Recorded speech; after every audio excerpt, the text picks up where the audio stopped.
Hey guys, gandang gabi. Prito po tayo ng isda.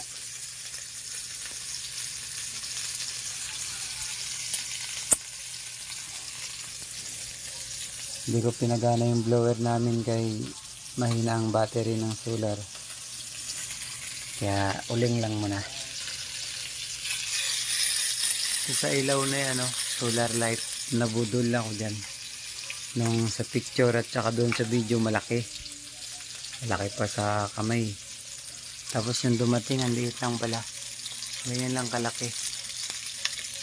Kasi laki ng kamao ko, malaki pa sa kamao ko. Sa Timo ko in-order yan, 1,300. Samantalang sa TikTok, buy one take one pa. 500, 600 lang ata.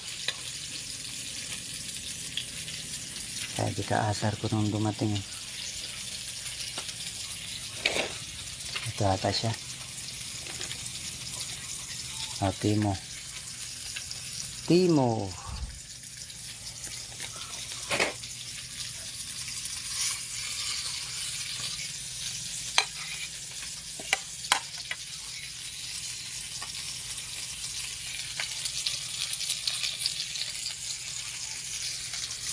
Bye bye guys. Salamat sa panonood.